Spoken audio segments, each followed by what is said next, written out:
On my here.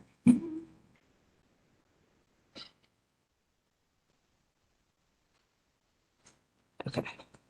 All right, I think I got set up now. All right, I'm Amy Burt. I'm a transportation engineer and consultant that works with NDOT to help facilitate the traffic calming program. Also have Jeff Hammond with me, and we're here to talk about three traffic calming projects: Drake's Branch, Kings Lane, and West Hamilton. If you're joining us on the online or dialed in, if you can just keep yourself muted, but if you have questions, feel free to unmute and ask those questions, and we'll get to that. All right, let's get going. Like I said, we record these meetings, and it'll be posted on the website in a couple of days after the meeting. So that way, if any of your neighbors miss the meeting and aren't able to come, you can direct them to NDOT's website, and they can hear all the same information and see the screens. And I think we've fixed our audio, so they'll be able to hear as well. Come on in. Hello. No. All right.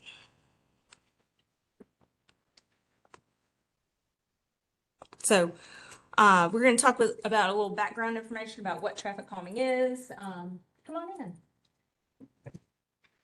in. Traffic calming, this neighborhood street traffic calming program is designed to address speeding on residential streets, essentially. So we only focus on residential streets through this program, and it's the means of applying physical solutions that encourage slower speeds over the length of the street. So we're really targeting speed reduction here. And with this program, we always talk about the 3 E's of traffic calming: education, enforcement, and engineering. Education being these meetings that we do, talking with the public about the reason why speeding is not safe, and we want people to slow down, especially on residential streets.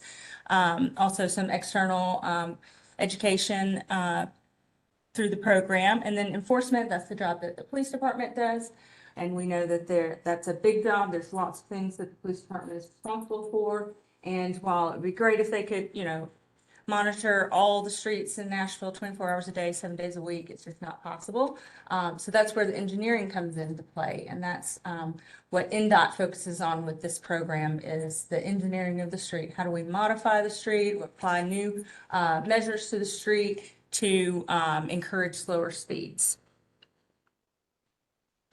I'm showing a graphic here which is kind of our why. Why are we doing traffic calming on residential streets?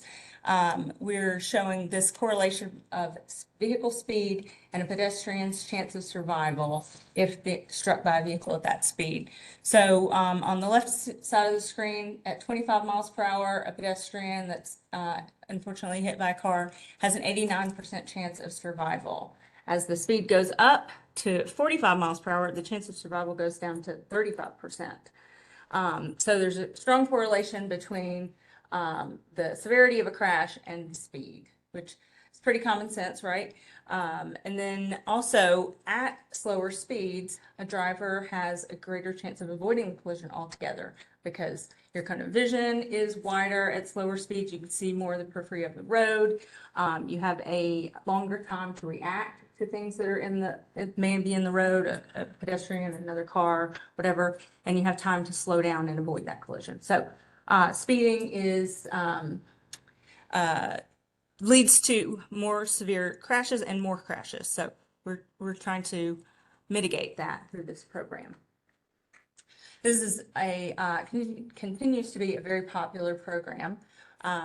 And the map on your right, if you can see it, is just showing lines on the map where we've had requests for traffic calming in Davidson County. And this is a application-based program right now. And so residents can apply for traffic calming.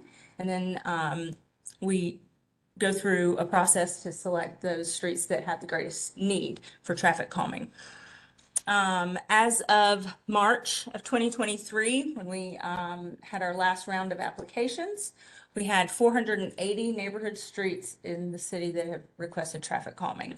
So it's a big demand. This spring 2024 selection, we selected 25 streets for traffic calming, and that's based on the budget that's allocated to the program and how many streets we can address with that budget. So we typically, NDOT typically selects 2 rounds of traffic calming per year. So 25 streets in the spring and then 25 streets again in the late summer, fall. Now, outside of traffic calming, we always like to direct you to the Hub. If you're not familiar with the Hub, it's just a really great resource tool for citizens in Nashville to reach the appropriate department within Metro. So if you have a clogged storm drain or sign's been knocked down, you see that, you can reach the Hub and make that report and get it addressed. So we call it the one-stop shop for Metro and NDOT issues. So you can call 311. You can visit hub.Nashville.gov, or there's an app you can download onto your smartphone and make service requests that way. So it's not just NDOT issues, it's all departments, NES, and so forth. So let's go back to traffic calming now and talk about how do we go from these 480 streets that have applied for traffic calming, requested traffic calming. How do we select just 25? We have a prioritization process where we look at 5 main criteria and rank each street. Each street gets scored. So we look at the vehicular speeds. We have to go out and measure the speeds and the volume on every street that's requested traffic calming. The speed is worth 45% of the score. The volume is worth 25% of the score. And then we also look at trip destinations. So that's worth 5% of the score. And trip destinations being, are there schools, libraries, parks nearby, places where we would expect people from that street that live on that street to be walking to and from. And then we look at non-driver accommodations for the street. So does the street have sidewalks? Are there bike lanes on the street? And greenways or bus routes nearby that would encourage people to be walking to and from near the street, from that street. Come on in. And so the non-driver accommodations is 15% of the score. And then the last 10% is the vulnerable user injuries and fatalities. We look back at 10 years worth of data to identify whether there's been pedestrian crashes on the street. And if so, there's points allocated to that. So it's based out of a 100-point score, essentially. And so the streets that score at the highest and that are eligible for traffic calming are the ones that are selected. So it's data-driven process. So we're here to talk about these 3 streets, and because they kind of all intersect and are nearby, and we want to look at these kind of together. So we're going to talk about Drake's Branch from Ashland City Highway to Kings Lane. So we measured the speed on Drake's Branch to be 47 miles per hour. Now that is the 85th percentile speed, and I want to explain what that is. That is 85% of the traffic over the course of the day is going that speed or below, but it also means that 15% of the traffic is actually going above 47 miles per hour. So that is pretty high for a street, a local street, and a street in this program. So I just want to acknowledge that. Yes, question? Do you happen to know where the lines were laid to measure that? We usually measure them somewhere in the middle of the street that's In been the reflected. length of it? Mm-hmm. Right. Between the stops.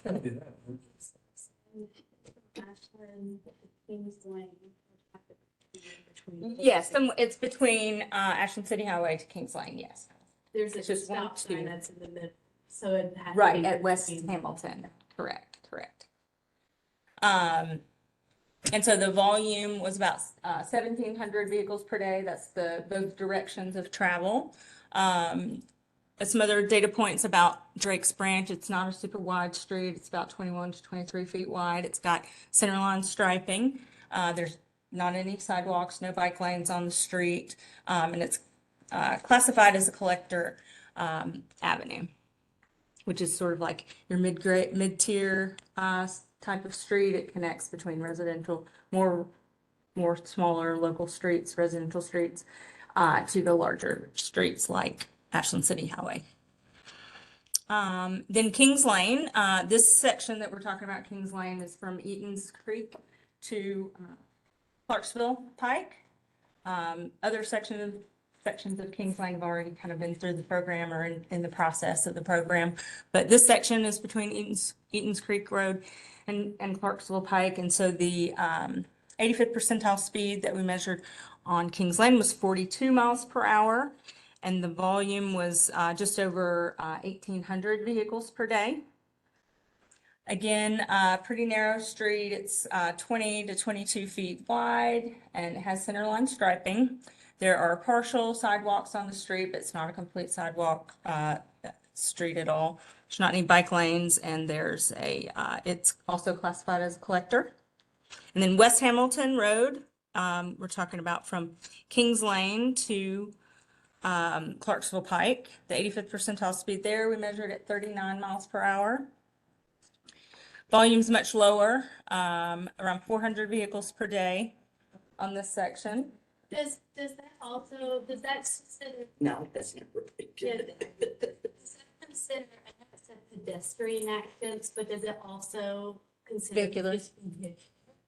No, we're focused on the pedestrian crashes and bicycle crashes in that. But your streets have been selected, so we're not, focused so much on those data points. Now we're trying to address the issues. So We're in the program. you're in the The program. data doesn't matter. Yeah, we just like I get it. we like to give you all some information. You've been selected. Unfortunately, or fortunately, you have the conditions that needed traffic calming, but there's a program and we're here to talk about it. So it's a local street, no bike lanes, and so forth. So here's our map. This is a snapshot taken from our online map tool that tracks all the traffic calming projects for NDOT. And so we have a legend over here, but it just shows various stages of where projects are in the process. So to orient you, Kings Lane is the one running east-west there. And then we've got Drake's Branch and West Hamilton that intersect. Timothy, right next to Bordeaux Timothy Park, is part of the program. It's gone through this process already, and speed cushions have been installed on Timothy pretty recently, in the last 2 weeks, I believe. So other three streets in this map view here nearby are in the balloting phase, and we'll get to all the details about that. But those are projects that are voting on whether or not they're going to receive the plan for traffic calming. And then we have some streets that are highlighted in pink, and those are the streets that are they have applications in, but have not been selected yet for traffic calming. Anyway, this is the limits of our project, so that's what we're going to be talking about, those streets highlighted in green there. So I think Jeff's going to tell us about our toolbox, our toolkit. You can just press that button. Okay, perfect. We'll try to mix it up a little bit. Things interesting. Appreciate everyone being out here tonight. As we were talking about earlier, this really is saying something about this neighborhood. You're interested in the program, your awareness of the need for something to be done about some of the speeding issues that you've been having. And we're sorry about that. We see 480 streets, so just know you're not alone out there. All corners of Davidson County, we're dealing with this kind of stuff in every neighborhood. So unfortunately. I'm going to talk to you some about the tools that we have at our disposal. We don't have a big thing. We can't build sidewalks. We don't put in all stumps. There's some things like that. And that's why we talked about that Hub Nashville application. That that is obviously a very valid request, and that's where you should go to log that. But I'm going to tell you what we can do and some of the things that we can provide in this program. And then I'm going to transition into a very preliminary concept about what we think We want to get some feedback from you on that and maybe some other ideas as we talk about that. Speed cushions are the bread and butter of this program. A lot of people, when they say, you know, we got traffic calming, we're in the traffic calming program, what they mean is we're getting speed cushions. That has become kind of our go-to, and for good reason. These have become known as being pretty effective in our community. They're consistent. These are manufactured. They're manufactured out of a very high density recycled rubber. So when they come off the line, they look the same every time. They feel the same every time. Every neighborhood you go to in Davidson County have these, it's going to be the same. We like that expectation, that consistency. The markings are the same. They're holding up extremely well for us. We've had some that have been out now for 10, 12 years probably. Great. We call them cushions. That may be apparent. They look like little pillows, I guess, but they come in these little pods that are separate. This is not one big thing. You may have seen that. I'll show you an example of that in just a second. But these come separately. And the reason, the benefit of that is for emergency response. This dimension across the width is 6 feet. You cannot straddle that in your car. I don't care how big of a truck you've got. You're going to have to put 2 wheels on it. You can drive through there, but your other wheels are still going to have to encounter that. And that's by design. That's what slows traffic down. Ambulances, fire trucks, you know, those EMT responders that we really want them to get where they need to be, probably still can't completely straddle it, but they get closer. They have less of an impact when they drive through those just because it's such a bigger piece of equipment. So that's the design. That's the beauty of these. There's certainly less impact to those emergency responders. While they're always 6 feet wide, we can vary the length of them. So they come in different lengths, 7 being the shortest. Our go-to right now, our default is the 10.5. That's the middle size cushion. And we can go up into a 14-foot cushion. The difference there is how aggressive do we want to be. 7 feet is really kind of jarring. We'll use those in places like Germantown or East Nashville, really urban type neighborhoods. You've got cars parked, you've got people walking around. It fits there. 10.5 covers most of Davidson County, you know, most rural areas and suburban areas. As we start to get out into more rural areas, we might extend out and do a longer 14-foot cushion. Or if we've got, you know, just we're on the higher end of traffic volume or those kinds of things. So we have a little bit of design leeway in that. The other thing that you'll note with some of these pictures is we can configure them differently. Sometimes we'll use 2, sometimes we'll use 3, sometimes we'll use, if you can see the little white plastic delineator there. Sometimes we like to put the sign right at the cushion location. All of those things are design tools to really accomplish one major thing that we know is a big issue, and that is we don't want to let cars drive around these. If cars can drive around them, and we know that they will, if we give them, you know, a big enough gap, even if the edge condition, and they will drive through your yard, these knuckleheads will drive through your yard. We don't protect that. So we have discovered that we need to pay a lot of attention to how we stretch those across the road and how we protect the edge, because we don't want that happening to you. They're only about 3 inches tall. So I know this, I don't know, that may look like it's a wall there, but it's about that tall. It won't feel at all like what you just drove through in the parking lot. Those are very, so those feel like they're about 6 inches tall and they're that wide. We're 3 inches tall and we're spread out over 10 feet. So it's a much more comfortable if you haven't driven across it.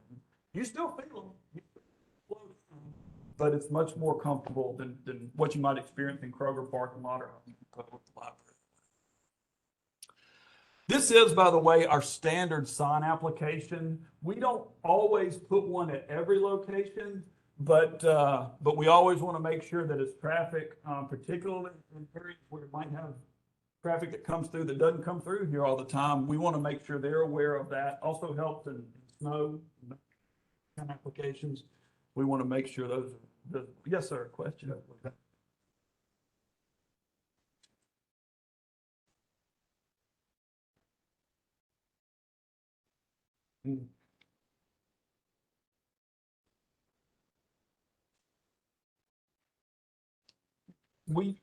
We do, yes, sir. And I'm not sure, that one is so new, I can't tell you if the signage is complete or not, because a lot of times they'll come back and put these signs later. If that sign's there, that's gonna pretty well cut that out. Nobody wants to drive metal signs. So I would say give it a couple weeks. If you're still seeing it, and, you know, even after this project is done, yes, obviously, we don't walk away from these. We'll come back, and we're having those issues in some of our neighborhoods. Definitely we'll come back and do what needs to be done to make sure that doesn't continue to happen. Okay.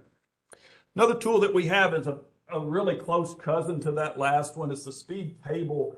We use these more in parks and some places where that emergency response is not so critical to us. So there are some kind of different circumstances we might still use these, but Metro has really gotten away from these by and large in favor of that last device that I just showed you. Other than that, it's about the same. Same material, same manufacturer, same height. They can be a little bit longer, but anyway, it's a different type of tool. We have some before and after data. I always caution people, you know, when they say, well, how fast is this, or how fast or slow is this going to bring traffic to? It's really difficult to say. I mean, every driver is different. We were talking about that some before we started here. Every application is different. You've got hills. Some other places don't have hills. You know, it really depends on things. But what we are seeing, A, is that just know that they work, and B, NDOT, when they did some early before and after data, they were finding on average a decrease of 9 to 12 miles an hour. But again, streets are starting at different speeds. You guys, as Amy pointed out, all three of these streets are above average for streets even that we traffic calm. So we're dealing with some faster streets here than what we normally do. So we might expect to see that reduction even greater. What we're targeting here is to try and bring speeds to the speed. 27 miles an hour over the length of it on average. Great. That's what we're going to shoot for. Another tool that we have is a feedback sign. You may have encountered these. You're starting to see these more and more in Davidson County. I guess the main thought about these is that we typically do these where we can't do something. Okay, so if we have a street that has a lot more traffic, we don't put speed cushions on anything that has over 5,000 cars. Okay, it gets to be a more major street. It's just kind of a policy decision. We also don't do it if the posted speed limit is greater than 35. So if we're in one of those two conditions, this can become a good tool. We can still do something, that educational component, to give people some feedback about, hey, by the way, you know, you really are going 42 miles an hour in a 25, and sometimes just giving that feedback to them will help. And so they still have a place. We typically don't mix and match though on streets that we're going to put speed cushions. It's not as helpful to see that message. I mean, if you're going 20, I don't need to. So.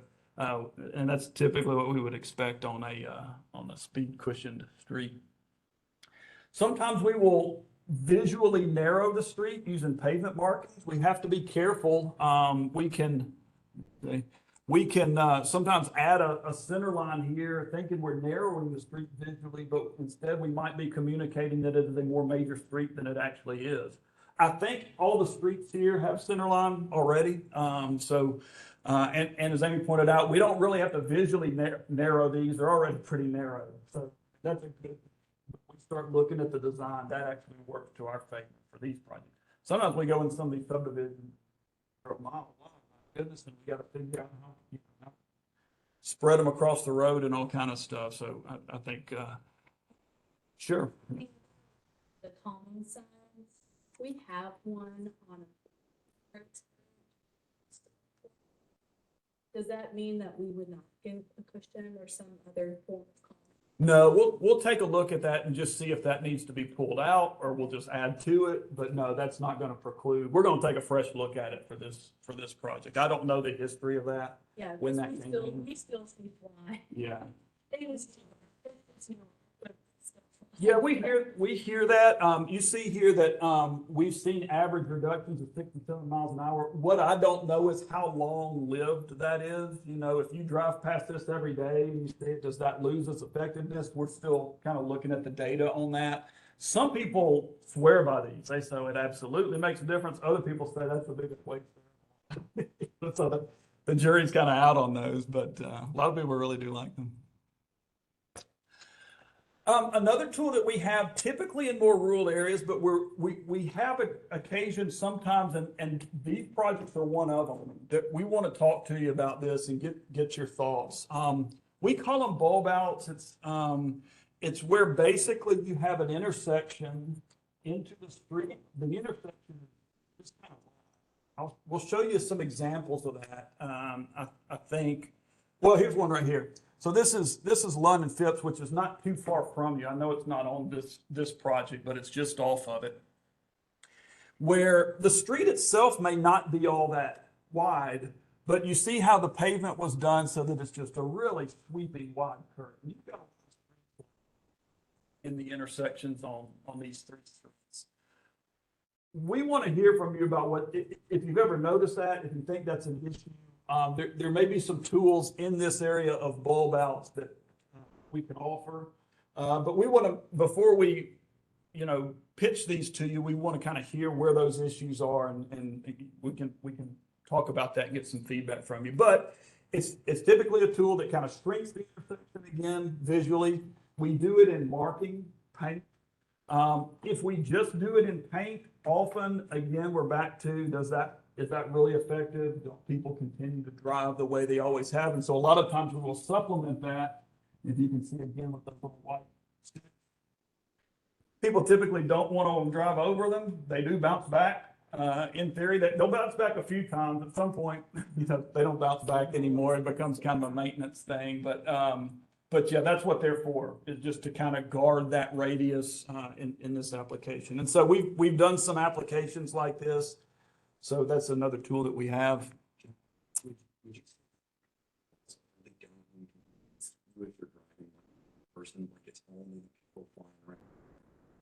Yeah, I think that's typically right.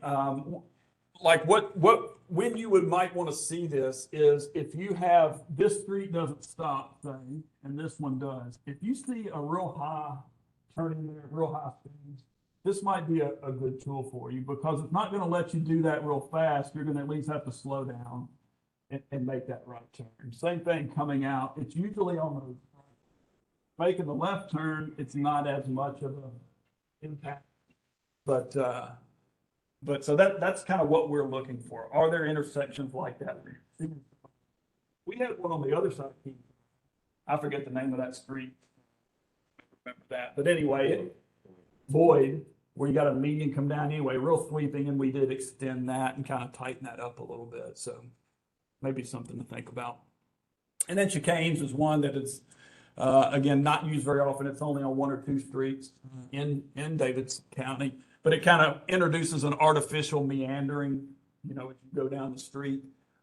In this case, we don't need, again, artificial meandering. You've got real meandering on some of these, and you've got some hills and things. So, and you just don't have this kind of width on these streets. And then the last one is traffic circles. You see this a lot. It's kind of a common traffic calming solution, except not really in Nashville. We don't do them that often. We've done some. We continue to evaluate those. What we've run into is some unintended consequences, things like school buses, and even just regular cars. Do I turn in front of it? Do I go around it like a roundabout? It can get a little confusing, and you got to have an awful lot of pavement out there. These intersections have to be big to accommodate something like this. So we keep it in the toolbox. We don't pull it out very often, but it can be a good tool. All right, here's what I want to show you. So we'll start with Drake's Branch. What you're going to see here is the street we're talking about is a solid pink line, okay? The other streets that we're talking about, either here tonight or some of these may already have traffic calming kind of in the process. I'm not sure we show those here, but certainly West Hamilton's in here tonight. And we're going to talk about Kings Lane here tonight as well. I'll just give you a spoiler alert. All of these are speed cushion based. Okay.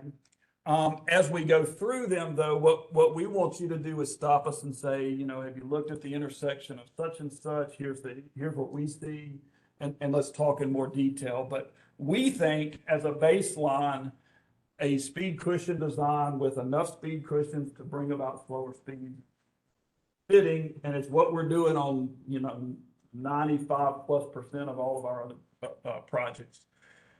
Here's the way we arrive at that. You see quite a few speed cushions. These are long projects. These are a lot longer than the other ones we do. So I know that looks like 1, 2, 3, 4, 5, 6, 7, 8, 9 different locations. It looks like a lot. Keep in mind, this is over a mile long. So it won't feel any different as you drive over than you might in any other neighborhood. Here's how we arrive at that number. What we'll do is we'll take the distance between these stop points. So as a driver turns onto Drake's Branch and continues up to the always stop, that's one long stretch of, you know, free. You can go as fast as you want to, I guess. So we'll look at that distance and then we'll divide it by what we want the space. We know from experience if we're in the 400 to 600 foot range, that's close enough together that people aren't gonna, you know, clear one and step on the gas just to get to the next one. By the time you're going over one, I see the next one, you know, another 500 feet away. It doesn't make sense. But it's far enough apart that you guys don't feel like you're constantly going over these, because you got to drive over them every day. We recognize that, and it doesn't. One of the other ideas is it wouldn't be so bad to force traffic to some other street, which is really not our intent. Some of that may happen, but our intent is just to keep traffic where it is and just.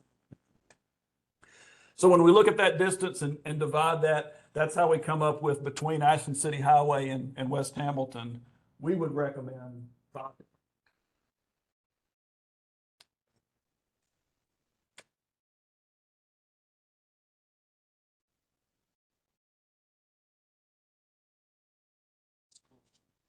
Yeah.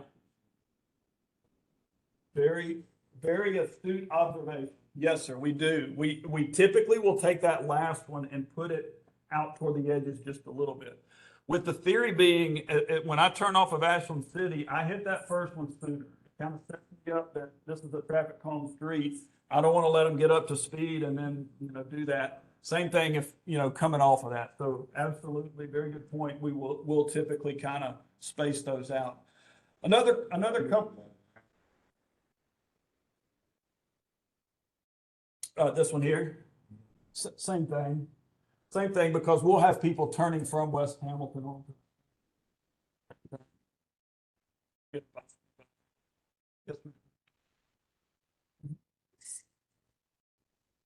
Correct. I'm going to show you that plan separately in just a second. They will be on West Hamilton. They will be on Kings Lane. Okay.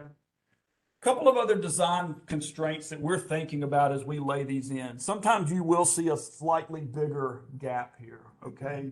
We're looking at other things as well. I don't know if that's the case, but we will see this sometimes. We've got hills. One of our design constraints is we won't put speed cushions on anything steeper than 8. We try to be. So we're going to be looking at that.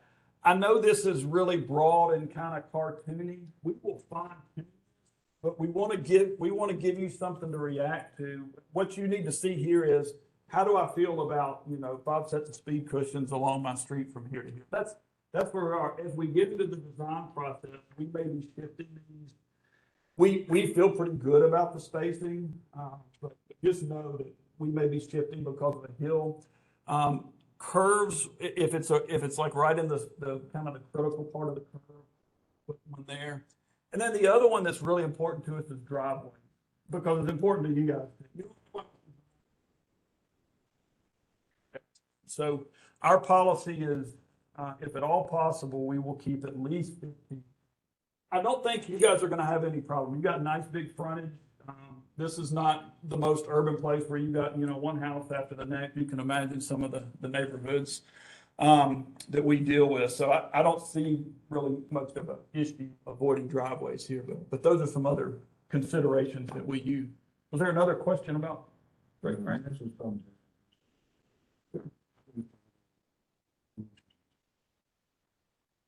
We're going to talk about that in just a second. There is another step to this, which is a ballot process.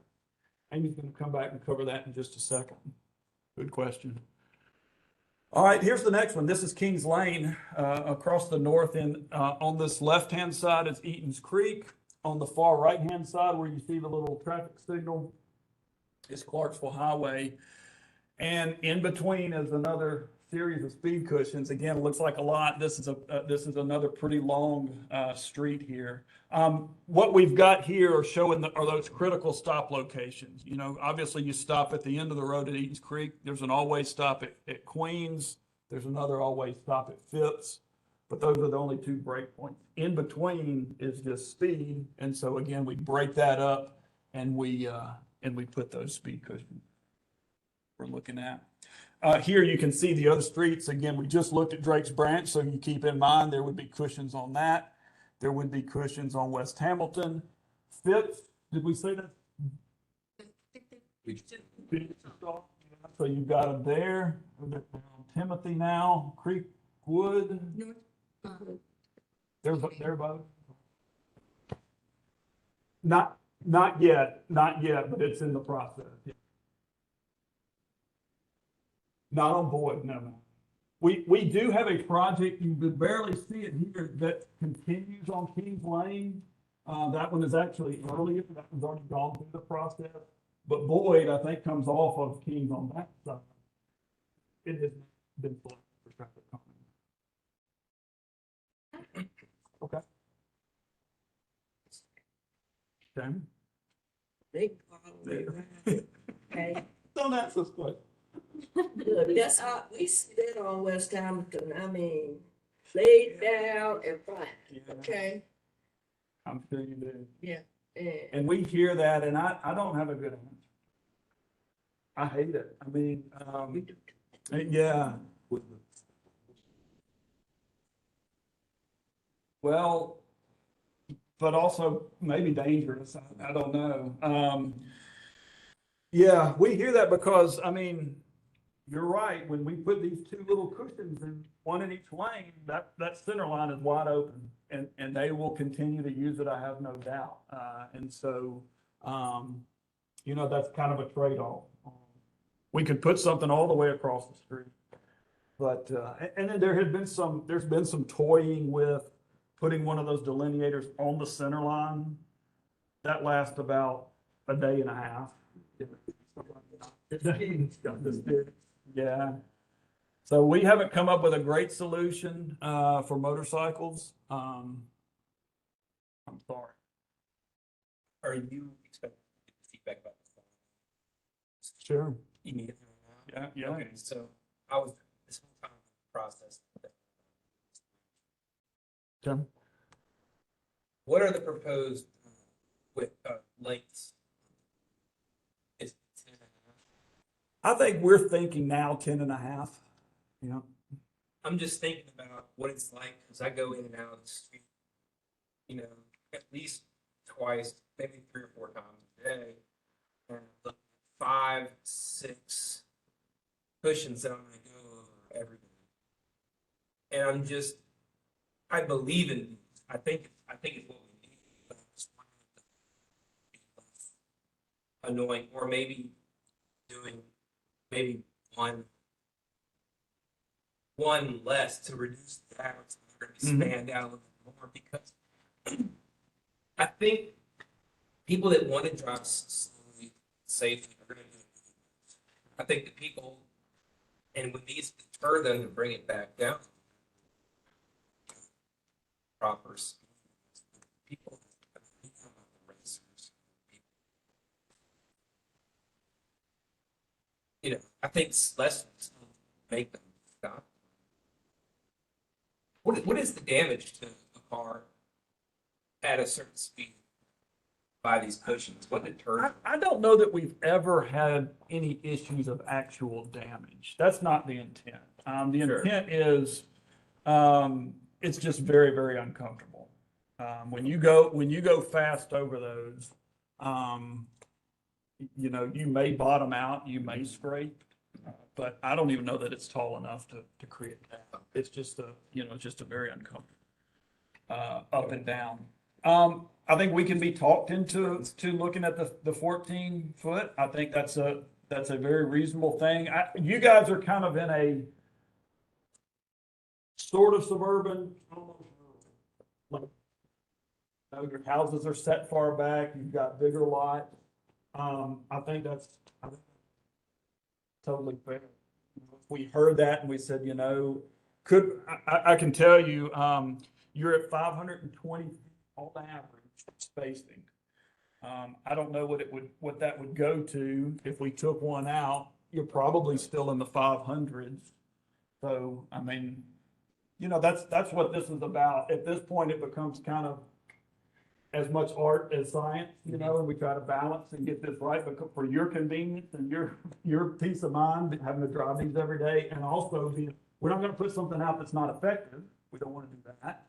But if we're gonna put these out, you guys need to be able to live with them. That's why we do. I need to. Leave them with 25.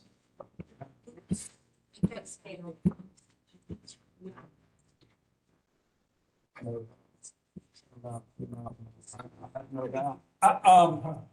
I would say the difference between a 10.5 and a 14, again, everybody's a little different. On average, I would say at a 10.5, most people are gonna drive that at the pump location, 15 to 20 miles. If you go to a 14, maybe it's 20 to 25, something like that.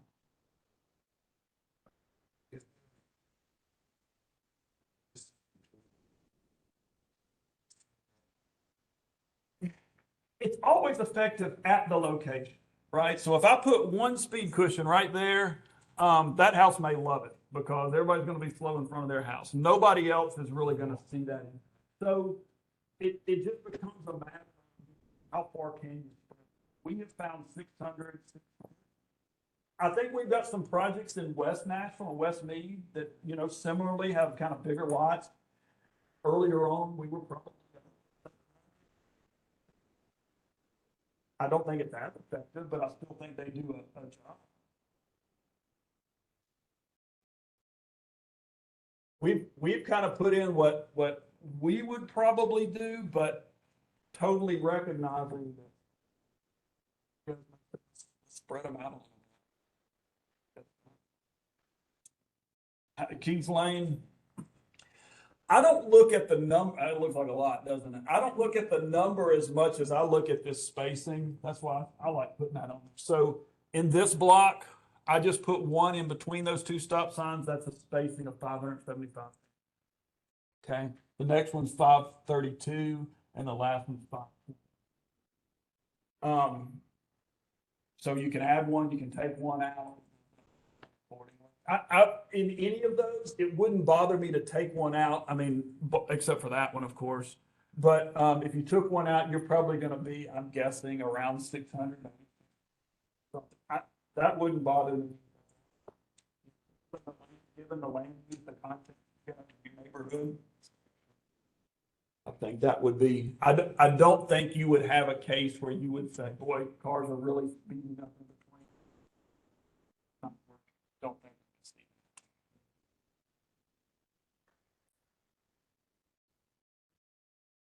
Yeah, let's do that. No, we haven't. Yes, and there it is. So this is Kings Lane across the top, and then coming down.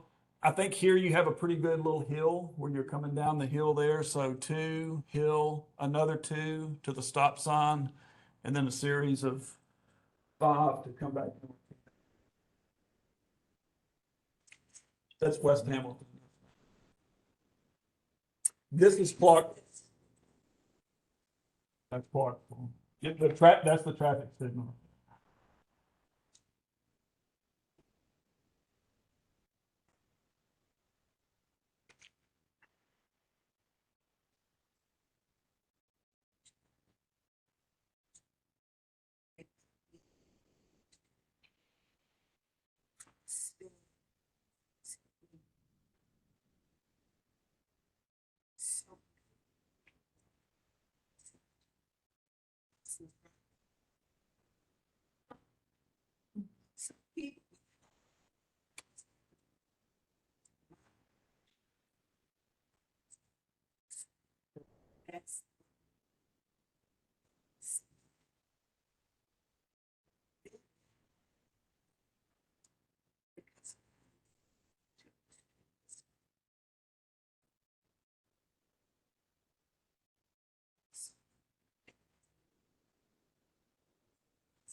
Right.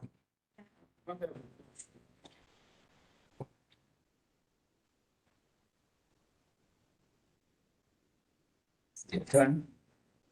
Yeah. Yeah. Okay. That's right. Don't worry about this. Yeah, we're dealing.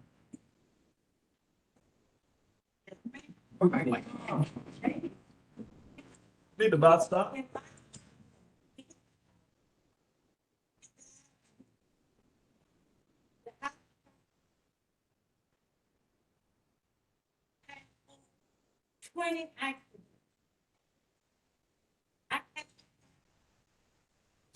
Yeah.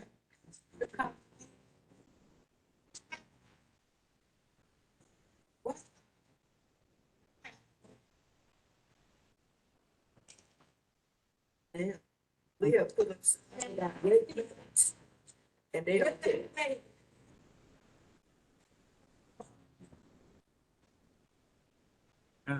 Probably us. Is there any is there any hill there? No. It's pretty flat. Okay. Okay. It's right where it ends. Yeah.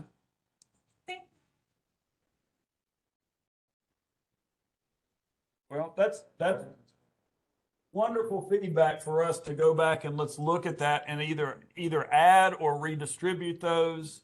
We are in that block. Just add right there. Just add on. So these are a little further apart than the others. Here we're at 602 and here 580. So we could spend. That's awesome.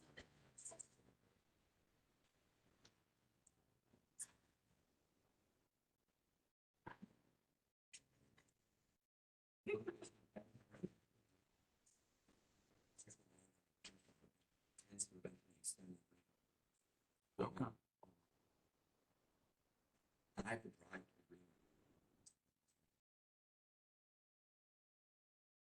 If you're calling in and you couldn't hear that discussion, a lot of feedback on the curve at West Hamilton, just south of Drake's Branch near the park. So good feedback.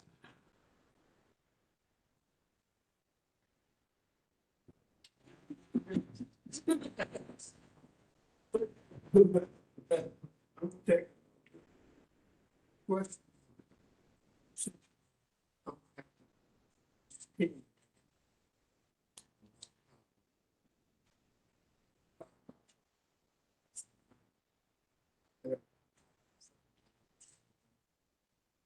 But my question, how in it see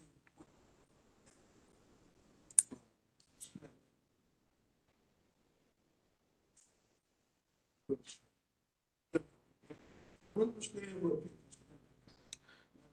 I'm slow, well, fast and slow. But I'm a slow driver for many people.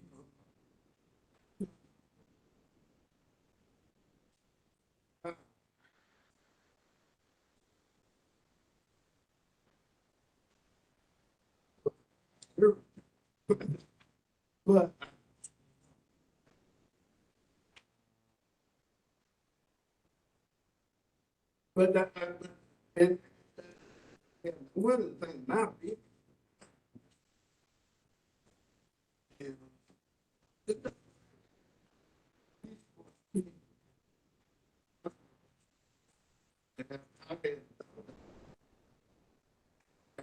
bus.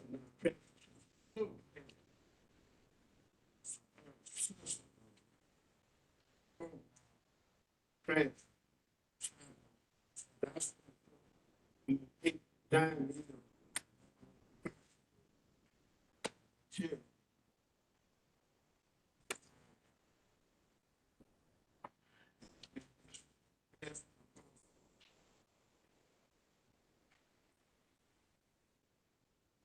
Well, as far as your question about the need, you may remember that pie chart that we showed earlier that gets to the scoring about why these streets are even being looked at. And 70% of that score comes from two things. One is how much traffic is on the street, and the other is how fast that traffic is going.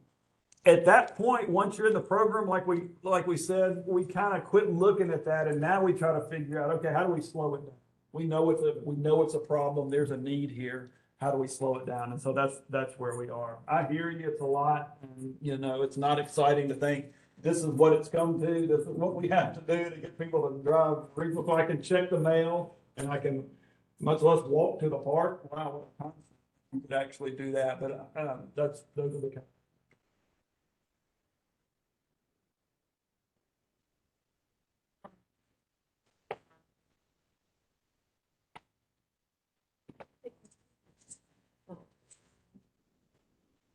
Oh, yeah, it sounds like I'm hearing just add one before we hit that curve. Right? Well, we're at 5:20, we certainly can, and it sounded like that was what we heard earlier with Great Branch in particular.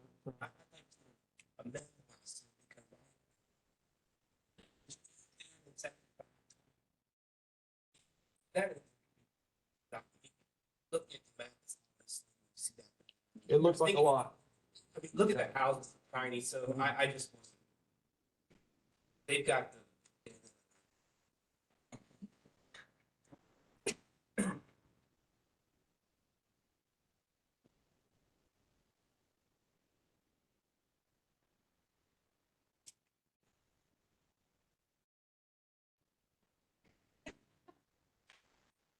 Yeah, that's why we come to these meetings and people say, they just doesn't work.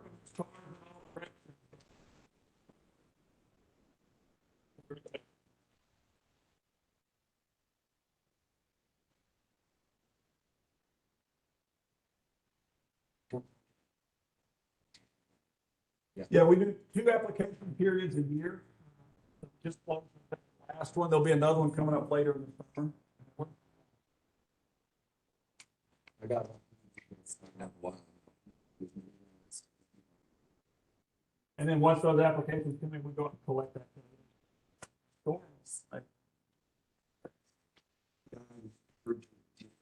Lengths of.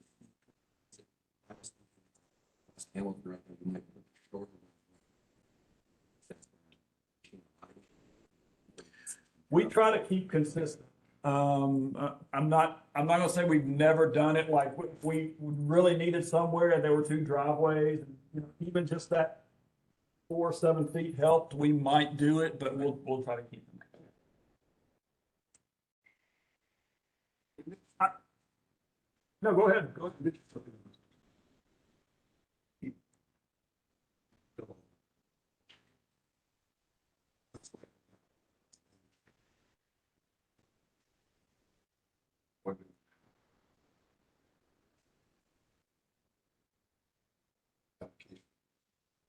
Yeah.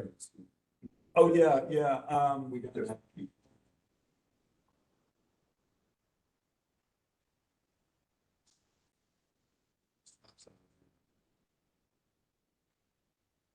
That.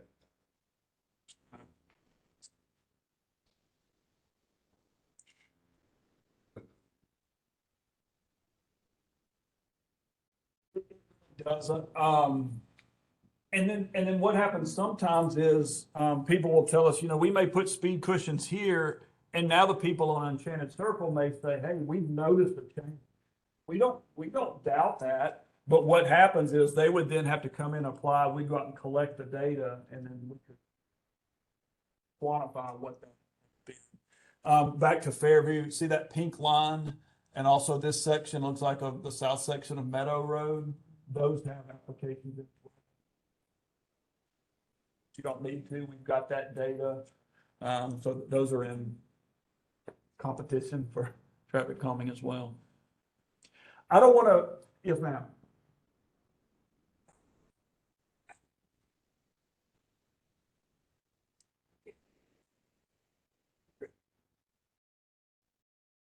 Okay.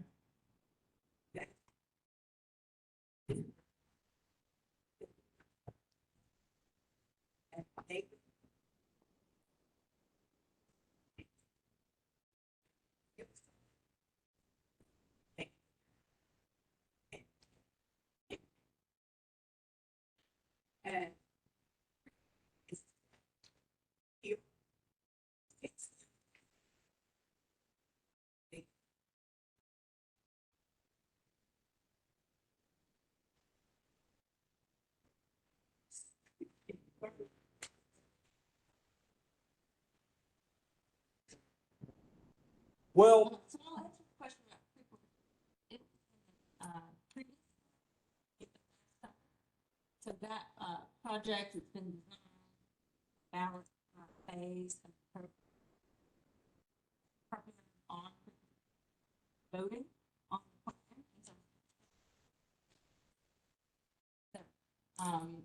That, should hopefully help the speeding on, Creekwood North. yeah, so when all this is done, I mean, if everything passes and continues moving forward, you would have speed cushions on Kings, Creekwood North, Phipps, and Timothy. That's covering all of those areas. And sometimes people will say, you know, that we have kind of a problem at the always stop, but once you go, slow everybody down, typically works. Some people say, pedestrian crossing here, we need.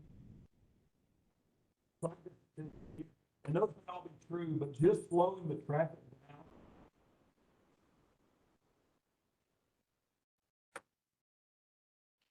I want Amy to come back and let's get into some of the, what you can expect from us moving forward. We'll be glad to come back here.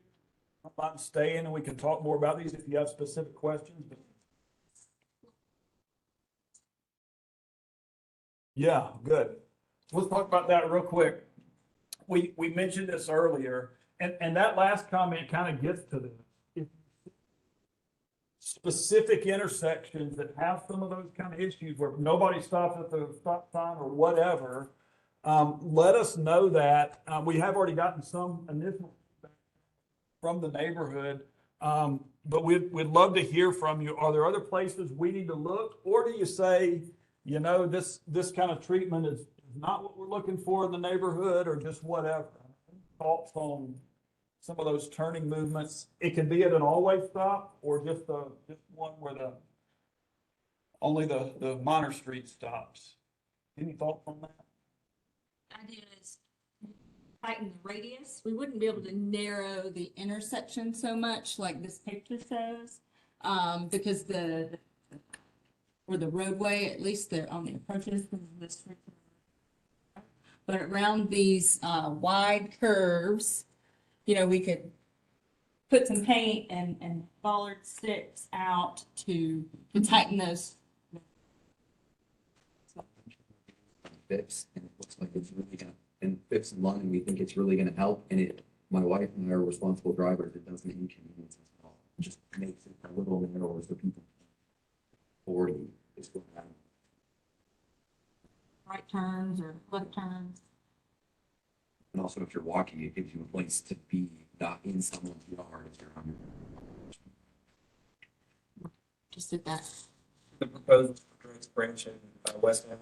Well, you know, it can, all of these intersections look about like this, where that's a big wide sweeping curve that really doesn't need to be that wide. This happens to be at Kings Lane in West Hamilton, but take your pick. I mean, it could be a lot of these intersections. We just don't have a good feel for how much traffic is doing that and where you've seen some of it. I know. Some, but I don't see how.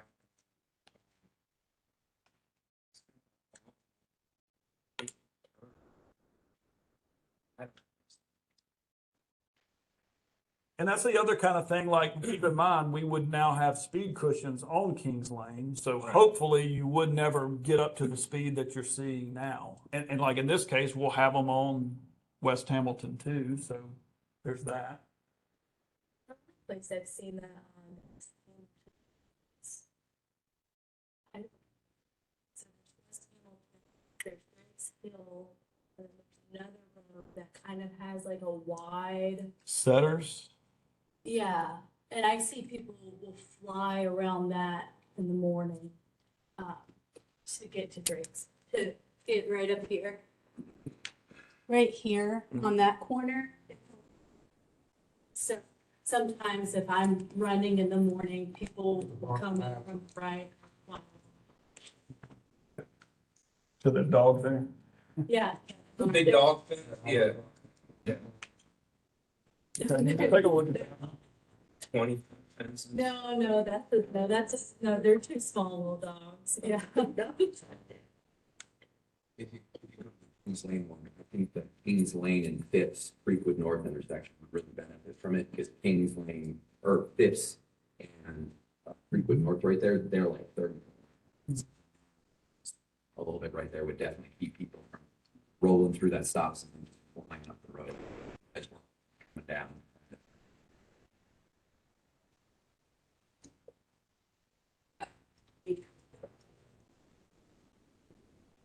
Mine's going down, people. And right. And it's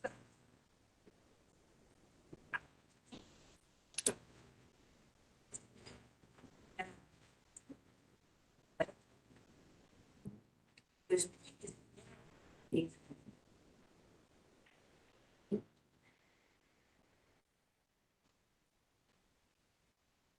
So you think not a good idea? Those are the frequent drivers.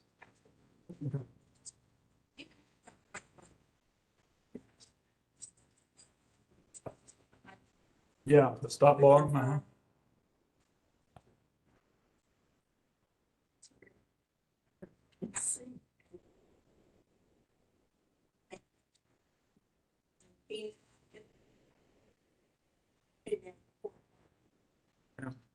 Okay.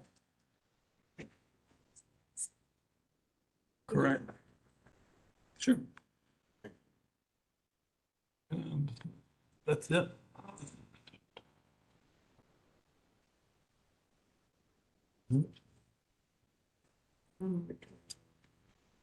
Meadow and some. Okay. On the spot.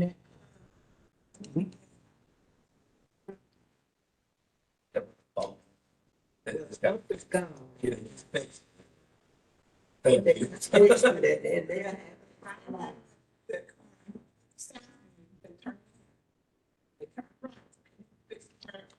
So you see a lot of traffic coming down and turning, And hit my house. so they're turning left off of Southview? Oh, they're turning right. Okay.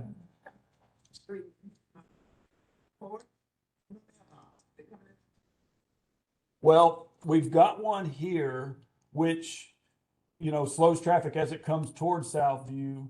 They may speed up a little bit, but I think we've got one really close to Southview that should help.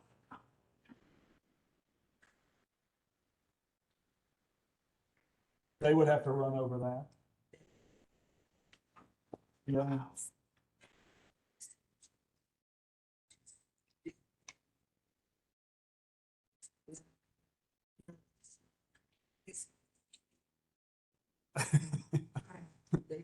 Nobody knows. You're saying there's no stop sign at Meadows and West End? Okay. We'll-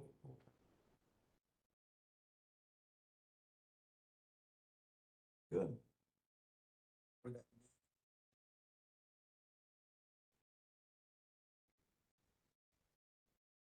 Well, no, it's not. Yeah, you're the Giants. Inside the. That's.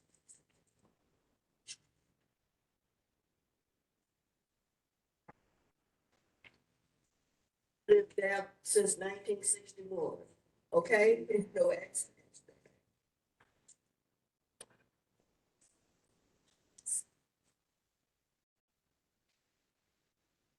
They went.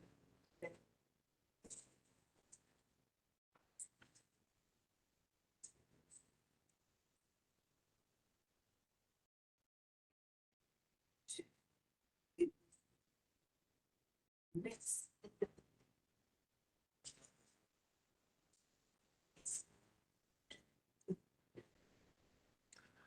All right, we're gonna move on, but again, be glad to come back, but we want to let you know where we're. Thank you. Just quickly,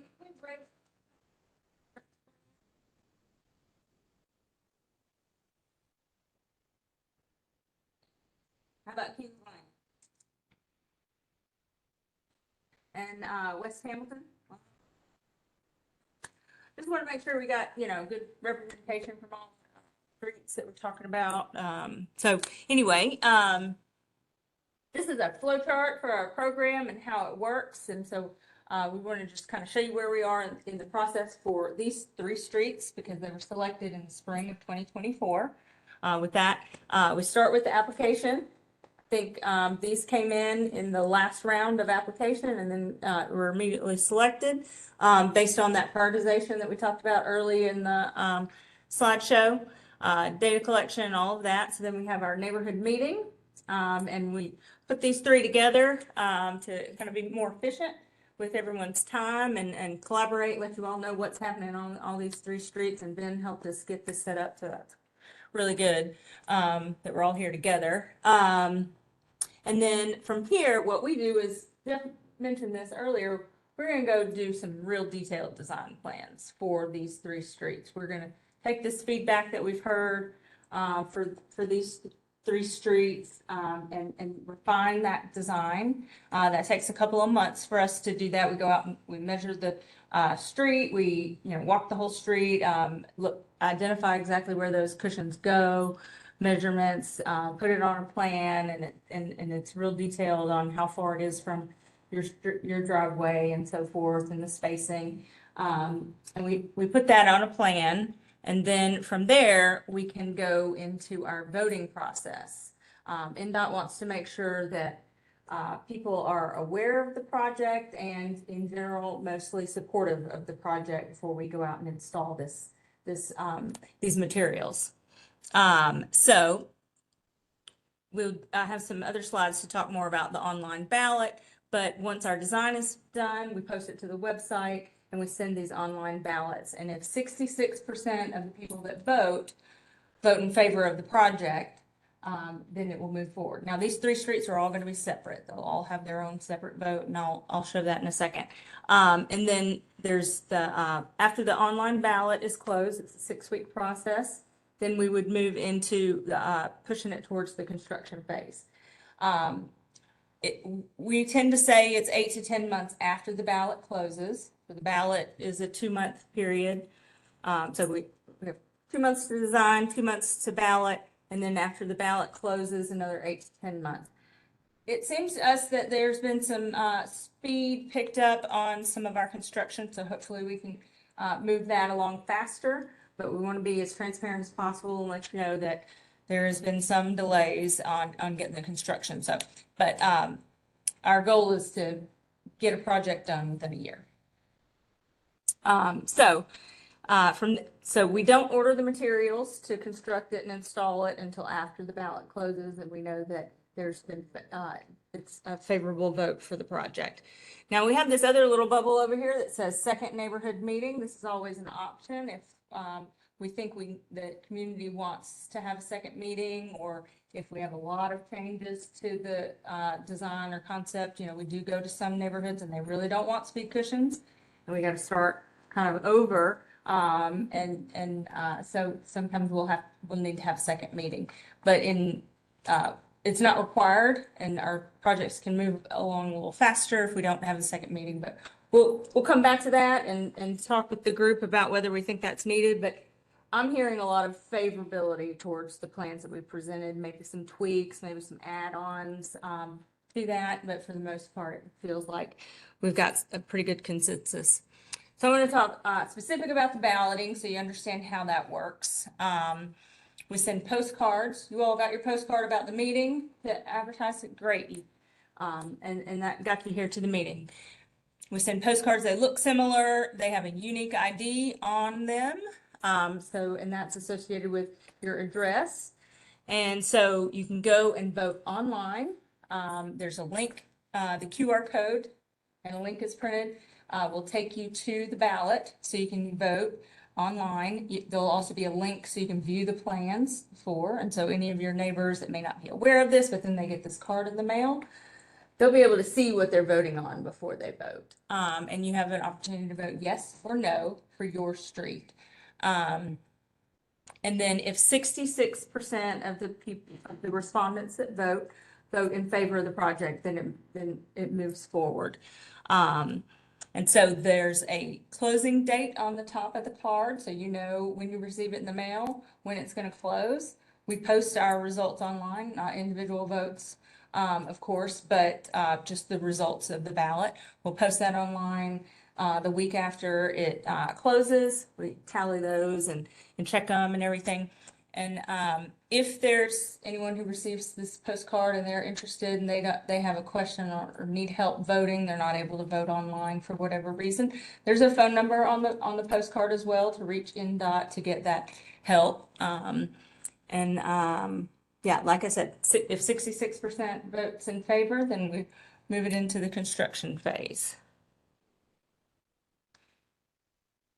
So the ballot zones, I'm showing some maps here so you can kind of visualize the eligible properties for each of these streets. So Drake's Branch is in the top right. The yellow, you can ignore the red lines through here. That's just how we select the parcels. But the parcels that are highlighted yellow are all the eligible properties that can vote. Then we've got Kings Lane here on the bottom left, and then West Hamilton on the right. So residential properties, churches, and schools get one vote. Only properties that abut the affected right of way. So they have some, corner lots that may have an address on a side street, but has some frontage on the affected street. They get opportunity to vote, and they'll get a postcard. Owners with multiple properties just get one vote. And then we don't count vacant properties, and commercial businesses are not eligible to vote. This is a neighborhood program. And so we do have some, especially on Kings, there's a couple at the end that are businesses. Those won't get the postcards to vote. So for Drake's Branch, we have 54 eligible properties for voting. Kings Lane has 88, a few more. And then West Hamilton, 62 properties. Like we said, these are long streets. They're all over at least a mile long, I believe. So a lot of people. So I have our contact information on here. You need to reach us for any reason. We have also got NDOT's email address on there, NDOT TrafficCalming.Nashville.gov. And so I think we should probably kind of get a consensus and make sure we're all on the same page about the plans. But it seems that we're pretty much in favor for all three of these streets with these plans.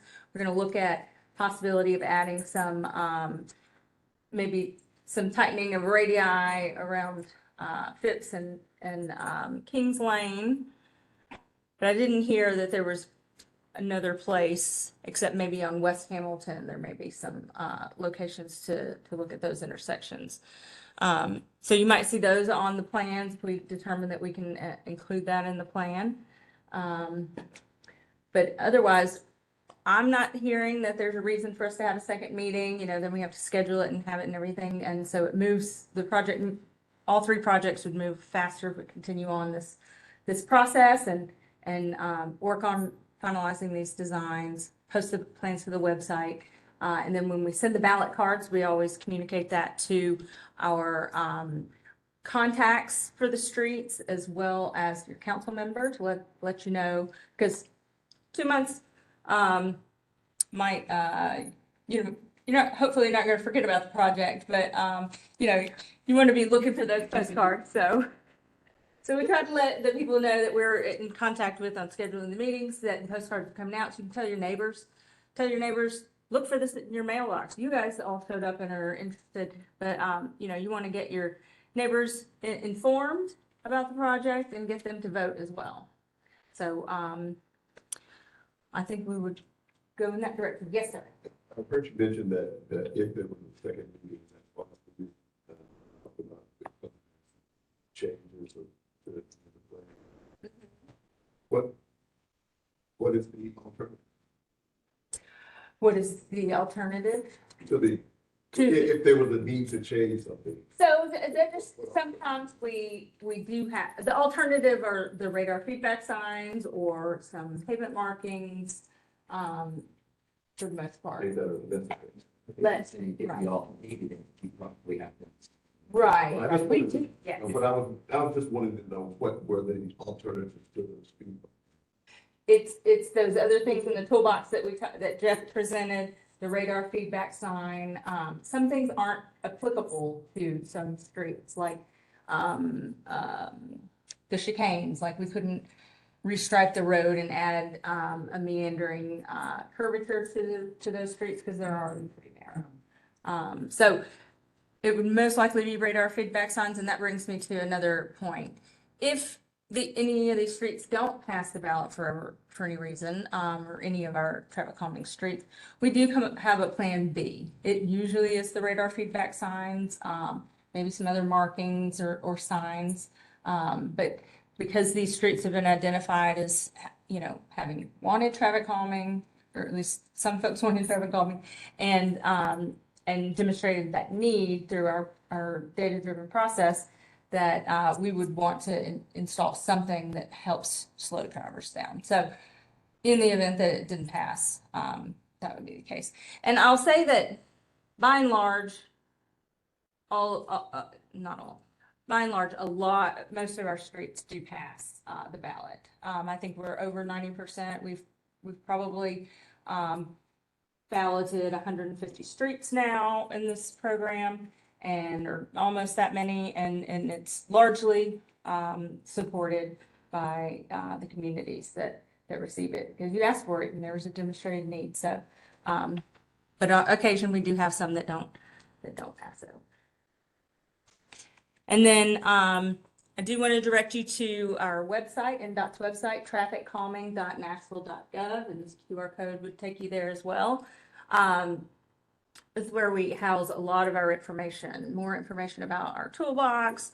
The program manual is there. This is where we post the videos of our recorded meetings. Goes on this website. All the plans are posted on the website. Our map, our tracker map. So once your project goes through the ballot phase, that'll be identified on the map, and you'll know if it's in the construction queue and so forth. We also post the results of the ballots on the website. So I have a question, not about traffic Mhm. calming, but about roads. So the YMCA exit has a horrible bump to get into it from where they're fixing the road, but they've created this level where a lot of people don't even use that entrance because, the bottom out or Yeah. something. right. Mhm. Who do we contact about that to expedite that process? I think I would put that in the hub. It's a road issue or the driveway issue. It's probably TDOT. It's, widening project. If it oh, has yeah, to do with the highway, then it's TDOT. Okay.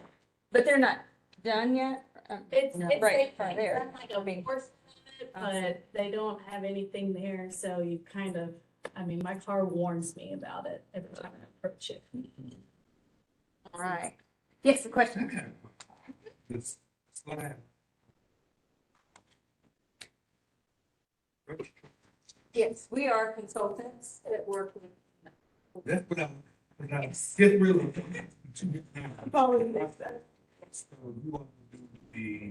We have contract with NDOT to help facilitate their traffic calming program. We're for these traffic studies, exactly. A host of things. Yes.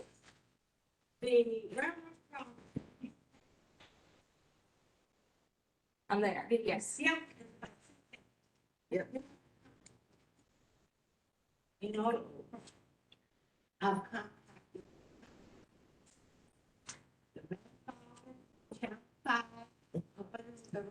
since they came out and did abandoned.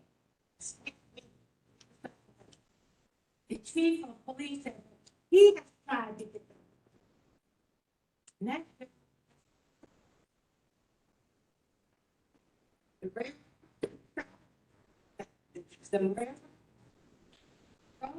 And you put it in the hub as well, I guess? I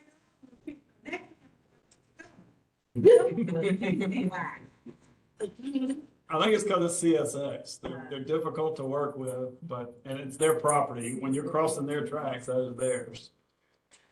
Yeah, I'm sorry, I can't answer that. We're kind of traffic calming only. So I'm still trying to figure out, so I did try to tell you on my street. And I'm trying to figure out what's the next thing. I didn't know So which street are you on? Queensland. Queens Lane. Okay, do you know when you applied? It's from second time, actually, it was. So, are you saying right now? We're going to be there. Oh, it's cold, everything. Yes, so we had a, application window in March. So the 2-week windows for the traffic calming, and, so that, we're in the process of doing the data collection now. So what we typically will announce is probably August of this year, what the next one. So that would be probably when you find out, Queens Lane is. So what happened when people get in, they get out the way of the speeding time? I know.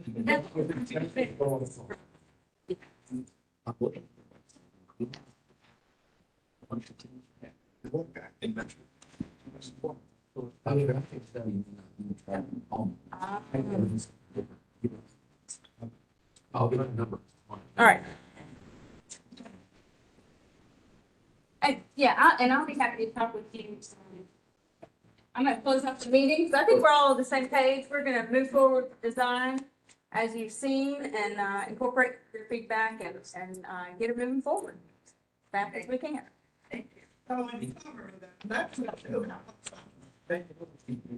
It's a challenge. I'm sorry.